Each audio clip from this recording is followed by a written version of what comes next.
Shalom à toutes, shalom à tous. Bienvenue sur la chaîne Famille de Christ TV. Aujourd'hui, nous abordons un nouveau thème, c'est-à-dire la suite du thème précédent sur l'unité dans l'Église. Et aujourd'hui, nous allons voir 10 obstacles à l'unité dans l'Église. C'est le thème d'aujourd'hui, 10 obstacles à l'unité dans l'Église. Donc, en guise d'introduction, nous pouvons dire que les divergences, les oppositions, les opinions contradictoires ont toujours caractérisé les relations humaines. Et les êtres humains ont toujours œuvré à déceler et à résoudre ce qui menace leur vivre ensemble. Et le corps de Christ également a toujours été confronté à des obstacles qui ont toujours menacé son unité. Donc, là où il y a la vie, là où il y a des relations humaines, il y a toujours opposition, il y a toujours des obstacles. Mais quelle définition nous pouvons donner au mot obstacle? Le petit Robert le définit comme étant une opposition à l'action, à l'obtention d'un résultat.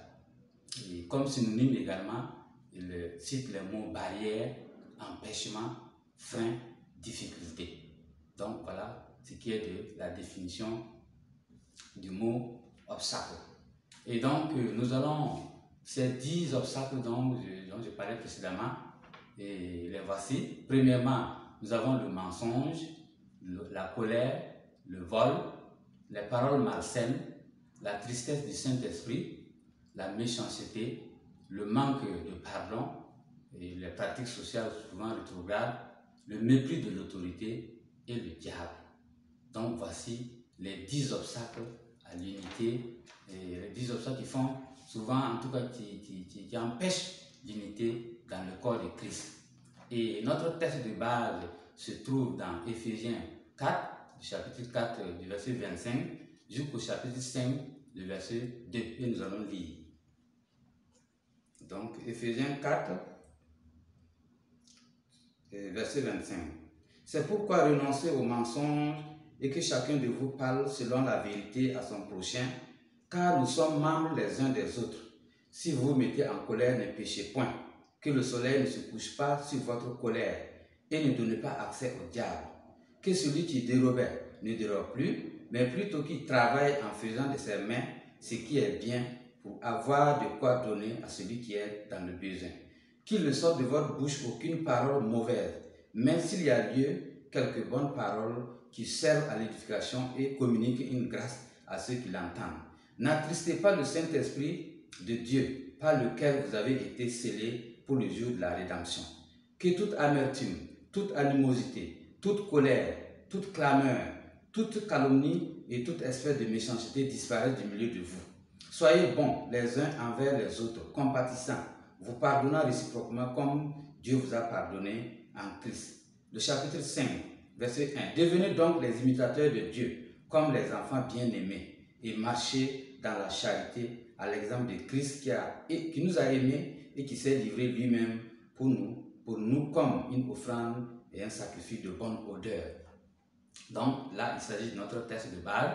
Alors, notre premier obstacle que nous allons aborder se trouve dans le verset 25 du texte de base que nous avons lu. Et comme souvent le mensonge, on peut dire qu'il y a souvent qu'on ne veut pas frustrer un frère dans l'église. Par exemple, la personne a fait des choses négatives et on ne veut pas le frustrer. Et puis donc, on entretient un mensonge. On ne veut pas que la personne quitte également l'église. Ou souvent, on veut garder de bonnes relations avec la personne. Donc, quelquefois, ces pratiques-là constitue un obstacle à l'unité dans l'Église. Il y a aussi souvent qu'il y a des frères ou des sœurs qui tombent dans le péché et qui ne veulent pas avouer leur péché. Donc, ils entretiennent un mensonge. Et le jour qu'on découvre cela, alors c'est un obstacle à l'unité au sein de l'Église. Il y a aussi l'injustice dans le traitement des sanctions. Un frère ou une sœur pose un acte, alors souvent la sanction est moindre. Et quand c'est un autre ou une autre sœur, la sanction est lourde. Cette injustice-là, c'est du mensonge et ça entraîne la division au sein de l'Église. Et le mensonge d'un membre finit par détruire tout le corps de Christ. Et le mensonge nuit véritablement à l'unité au sein de l'Église. Il y a aussi que les accusations, les fausses accusations portées sur des frères ou des sœurs, des accusations de sorcellerie, de vol, des accusations non fondées. Quelquefois, ces accusations-là, qui sont sur des mensonges, alors c'est un frein, c'est un empêchement à l'unité au sein de l'Église. Comme mensonge aussi, nous avons les fausses prophéties qui sont dites quelquefois dans l'Église, voilà, les prophéties de complaisance, voilà, qui viennent même pas de Dieu et qui sont des mensonges. Cela constitue un obstacle à l'unité dans l'Église. Il y a également les fausses révélations. Voilà, Dieu a dit ceci, Dieu a dit cela, pourtant c'est faux.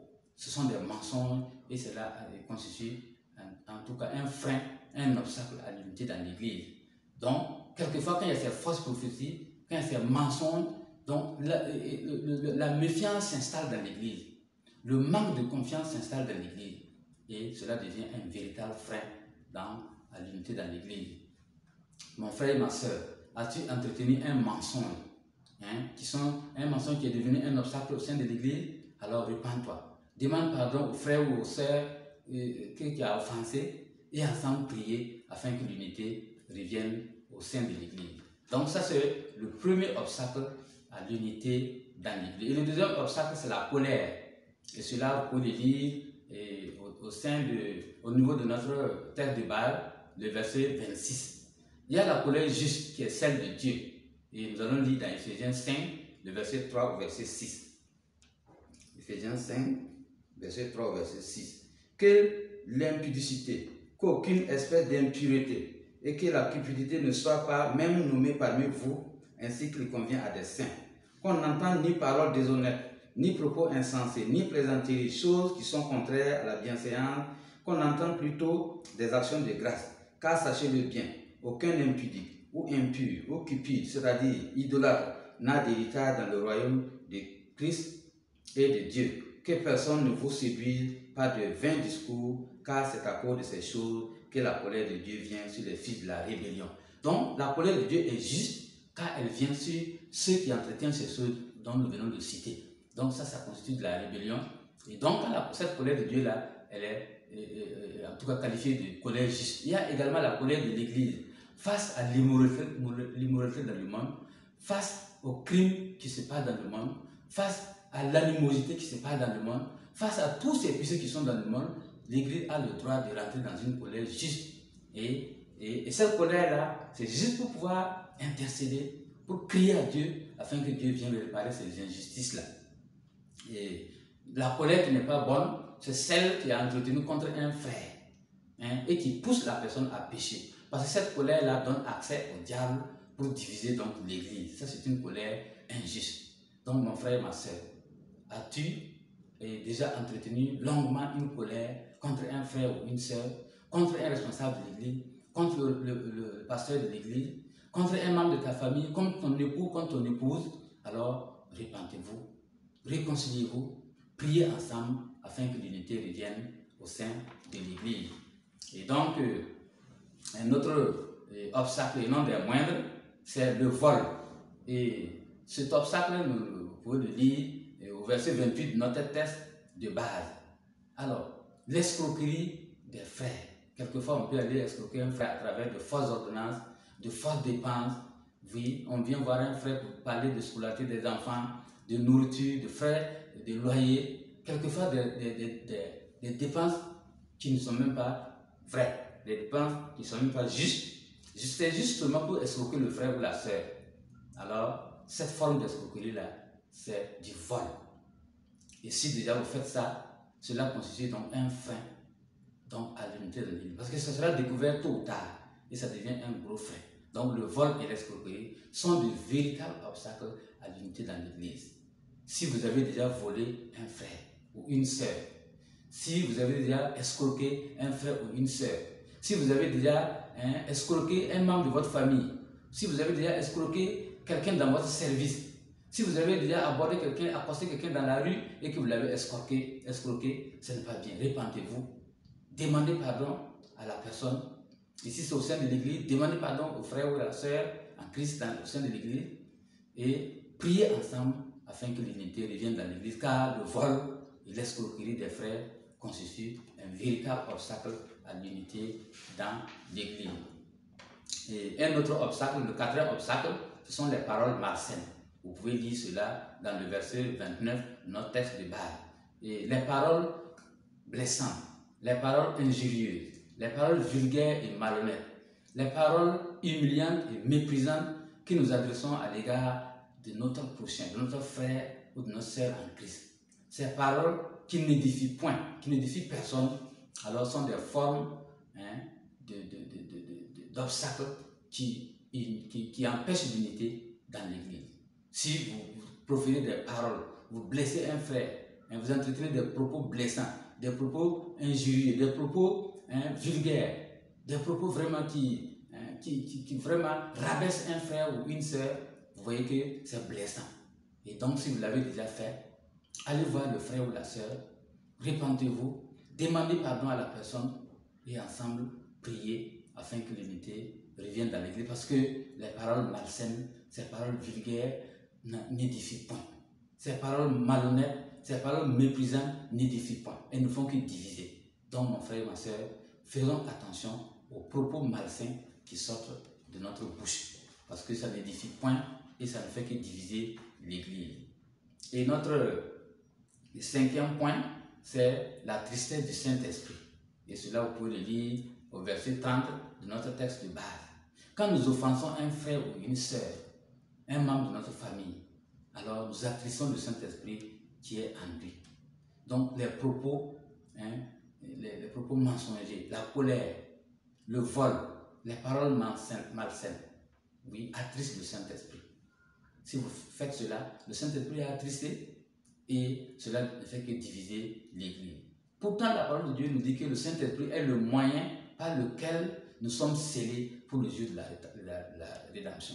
Mais si ce moyen-là se trouve fragilisé, si ce moyen se trouve attristé, donc il ne peut plus nous sceller, il ne peut plus nous mettre ensemble pour que nous soyons unis. Donc, nous devons faire attention au point de ne pas attrister vraiment le Saint-Esprit. Nous devons faire attention pour que des frères et des sœurs que nous offensons, alors que cela n'amène pas la division au sein de l'Église.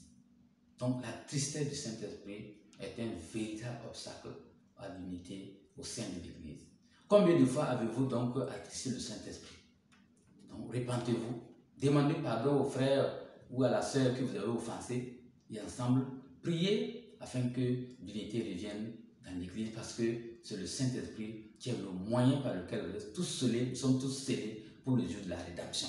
Donc mes frères et mes sœurs, alors ces obstacles que nous étudions, nous parlons de 10 obstacles et les 10 obstacles à l'unité au sein de l'Église. Nous abordons le 5e obstacle qui est la méchanceté. Vous pouvez lire cela au niveau des versets 31 et le verset 32 de notre texte de base.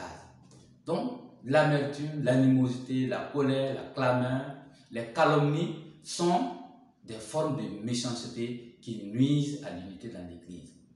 Le rejet et l'exclusion sociale sont des formes de méchanceté qui nuisent, qui divisent en tout cas le corps de Christ. Vous comprenez ça? Si vous rejetez un frère, si un frère se sent exclu donc, de la congrégation, vous allez voir que l'unité ne peut pas venir. Et donc, l'indifférence, c'est-à-dire qu'un frère ou une sœur traverse des difficultés et les autres sont indifférents. Et cette indifférence-là ne fait qu'amener la division dans l'Église. Ou encore le manque d'écoute.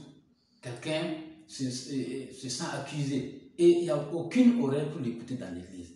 Personne ne veut l'écouter, tout le monde le condamne. Vous voyez, quand il y a ces choses-là, cela ne fait qu'amener la division au sein de l'Église. toutes ces choses sont des fruits de la méchanceté. Et la parole de Dieu nous dit que la méchanceté, là où il y a la méchanceté, c'est la division. Là où il y a la méchanceté, il n'y a pas d'entente. Là où il y a la méchanceté, alors les gens se sentent exclus. Là où il y a la méchanceté, les gens se sentent rejetés. Là où il y a la méchanceté, les gens n'ont pas confiance. Là où il y a la méchanceté, les gens se sentent rejetés. Donc, mon frère et ma soeur, avez-vous pratiqué ces formes de méchanceté dans l'église?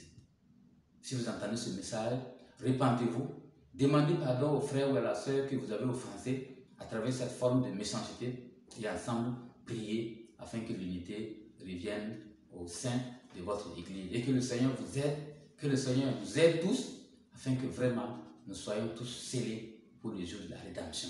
Et notre septième obstacle, donc je parle des 10 obstacles à l'unité dans l'église, donc le septième obstacle, c'est le manque de pardon. Et cela se trouve dans Éphésiens 4, le verset 32 que je vais lire. Éphésiens 4, verset 32. Éphésiens 4, verset 32. Soyez bons les uns envers les autres, compatissants, vous pardonnant réciproquement, comme Dieu vous a pardonné en Christ. Donc ici, on parle de pardon. Dieu nous a pardonné en Christ. Mais il y a eu quelquefois que nous frères, et entre nous frères et entre nous sœurs en Christ, il n'y a pas le pardon. Et s'il n'y a pas le pardon, il n'y a pas d'unité. Et s'il n'y a pas d'unité, ce sera difficile pour le jour de l'enlèvement. Donc les rancunes de plusieurs années dans l'église divisent l'église. Les offenses non réparées, telles que la méchanceté que nous avons citée, telles que les paroles malsaines, telles que le rejet, l'exclusion sociale, l'indifférence, le manque d'écoute, alors les mensonges, l'escroquerie, ces formes-là, ces obstacles-là sont de véritables obstacles qui empêchent l'unité au sein de l'église. Et nous devons travailler et à ôter cela donc du milieu de nous. Nous devons travailler à nous pardonner réciproquement.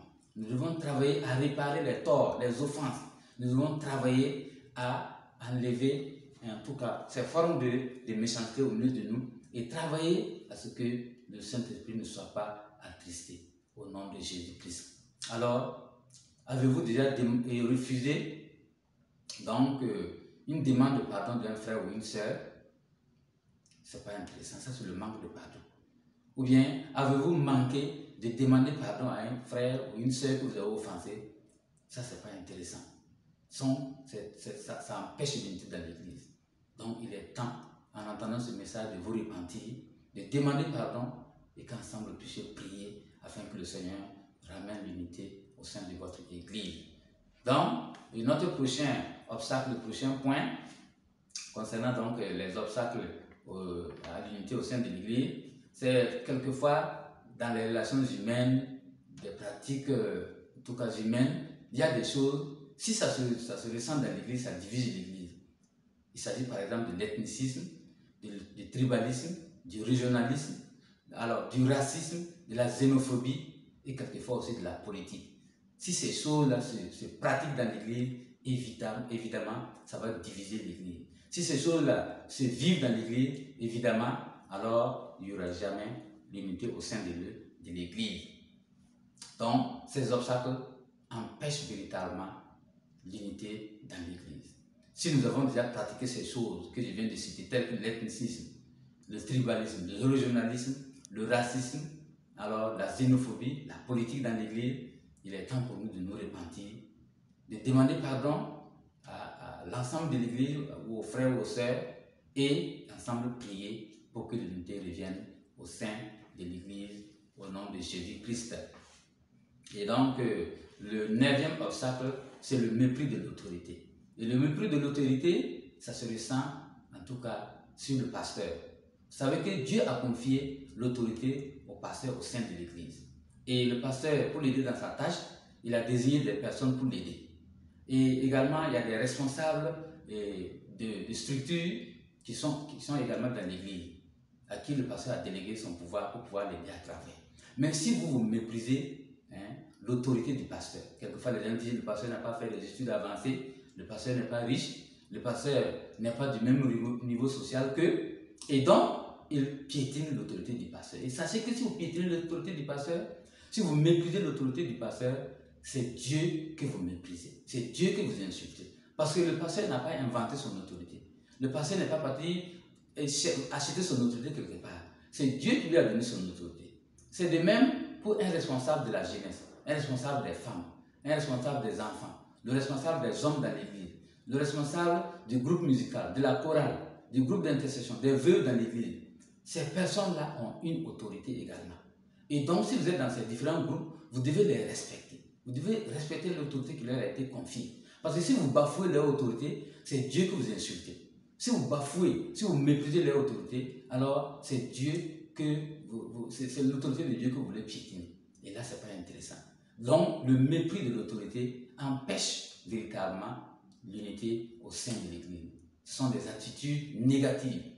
Parce que des gens qui viennent dans l'Église, si par exemple vous êtes dans le monde, vous êtes élevé, vous avez un rang social élevé dans le monde, ça c'est dans le monde. Mais dans l'Église, l'autorité est confiée au pasteur. C'est le pasteur qui a l'autorité. Vous n'avez pas le droit de le piétiner. Vous n'avez pas le droit de le mépriser. Vous n'avez pas le droit de l'insulter. Vous n'avez pas le droit de vouloir prendre sa place. Voilà. Ce que vous pouvez faire, si vous voyez que le pasteur déroute, c'est de prier pour lui, intercéder pour lui. Parce que c'est un humain aussi. Il n'est pas Dieu. Mais de là à vouloir prendre sa place, à vouloir prendre son autorité, de là à vouloir bafouer son autorité, mépriser son autorité, alors vous créez une division au sein de l'Église. Donc, mais quelquefois, moi j'en veux à certains pasteurs, pas tous les pasteurs, mais à certains pasteurs qui compromettent leur autorité. Quelqu'un arrive dans l'église, un homme ou une femme bien, qui est vraiment aisé, et le pasteur, quelquefois, compromet son autorité. Voilà, il reçoit par exemple un billet de banque, un ou deux billets de banque, et du coup, le pasteur compromet son autorité. Et ça, c'est pas intéressant, pasteur. Si vous avez déjà fait ça, c'est pas bon. C'est à vous que Dieu a confié l'autorité. C'est vous qui devez conduire le troupeau. C'est vous qui devez diriger les âmes pour que, en tout cas, le Seigneur vienne nous trouver pour l'enlèvement. Mais même si quelqu'un vient dans l'église, vous donne des millions, ce n'est pas pour autant que vous allez compromettre votre autorité. Non. Donc, il faut faire très attention, chers pasteurs. Revenez tous à la raison et que vraiment le Seigneur, en tout cas, afin que le Seigneur vraiment soit content de vous. Donc, le mépris de l'autorité divise l'Église. Le mépris de l'autorité empêche l'unité au sein de l'Église. Et ça, c'est pas intéressant. Alors, ces pratiques-là sont des pratiques négatives. Mon frère et ma soeur, si toi qui es dans l'Église, même si tu as une position aisée dans le monde, même si tu es gradé dans le monde, tu as un cadre dans le monde, et si tu as déjà méprisé l'autorité du pasteur ou du responsable des jeunes, responsable des hommes, responsable de la chorale, de la responsable des femmes, ou de tout autre responsable établi dans l'Église, et si tu l'as déjà méprisé, alors répands-toi. Demande pardon à la personne et ensemble prier afin que l'unité revienne au sein de l'Église pour la gloire du Seigneur. Et finalement, notre 10e obstacle, c'est le diable. Vous pouvez lire cela au verset 27. Mais en réalité, je pense que cet obstacle-là, il agit avec condition. Vous voyez, le diable agit quand l'occasion lui est favorable. Si l'occasion ne lui est pas favorable, il ne peut pas agir. Donc si nous enlevons les 9 premiers obstacles, si nous arrivons à fermer la porte au mensonge, si nous fermons la porte au diable, au vol, si nous fermons la porte aux paroles malsaines, si nous fermons la porte à la méchanceté, si nous fermons la porte à des pratiques sociales qui sont indignes, si nous fermons la porte au mépris de l'autorité, si nous ne méprisons pas donc l'autorité dans l'Église, où le diable va-t-il passer pour diviser? Donc je dirais que c'est vrai que le diable est un obstacle à l'unité, mais le diable agit quand l'occasion lui est favorable. S'il n'a pas d'occasion favorable, le diable, il va tourner autour de l'Église. Il va rôder autour de l'Église comme un lion qui n'a pas de croc, qui n'a pas de griffes. Il devient inoffensif parce qu'on ne lui donne aucune occasion. S'il n'a pas d'occasion, il ne peut pas. Il va tourner seulement, il va rugir pour nous faire peur, il va rugir pour créer le doute, il va rugir pour faire trembler, mais il ne pourra rien faire. Il ne pourra pas diviser, il ne pourra pas rentrer dans l'église pour diviser. Donc, mes frères et mes sœurs, fermons définitivement la porte au diable à travers les 9 premiers obstacles. Fermons-lui la porte. Si nous enlevons ces obstacles-là, le diable ne pourra pas agir. Si nous enlevons ces obstacles-là, le diable ne pourra rien faire. Il devient donc inoffensif. Et donc, œuvrons donc à lever les premiers obstacles. Et si nous faisons cela, le diable devient donc inoffensif, il ne peut plus rien faire. Donc, que le Seigneur nous aide, que le Seigneur aide chacun de nous, afin que les 9 premiers obstacles dont je viens de citer, que chacun puisse vraiment enlever ces obstacles-là pour la gloire du Seigneur. Et en guise de conclusion, je dirais que si tu as déjà été un obstacle parmi les 9 premiers qu'on a cités au sein de l'Église, et cela a créé une division, alors il faut te ressaisir. Donc, si tu as entretenu le mensonge, la colère, l'escroquerie, le vol, les paroles malsaines, si tu as attristé le Saint-Esprit, si tu as entretenu la méchanceté, si également tu as manqué de demander pardon ou d'accorder le pardon, si tu as méprisé l'autorité, sache que vraiment tu es une porte d'entrée pour le diable et il va agir, il va diviser le corps de Christ. Mais ce n'est pas tard. Répands-toi, répandons-nous, demandons pardon à Dieu, crions à Dieu, demandons le secours du Seigneur afin qu'il nous aide à fermer, à enlever du milieu de nous les 9 premiers obstacles. Et si nous faisons cela, nous allons voir que le 10e obstacle qui est le diable, cet obstacle-là devient inoffensif. Donc mes frères et mes sœurs, c'est la fin de cette vidéo. Que le Seigneur bénisse votre écoute. Partagez cette vidéo avec les frères et sœurs de votre église et permettez que vraiment Dieu puisse travailler afin que l'unité règne au sein de votre église. Alors, pour terminer, je dirais que l'amour, la grâce du Seigneur Jésus-Christ, l'amour de Dieu et la communication du Saint-Esprit soient avec vous tous. Merci, à la prochaine. Shalom.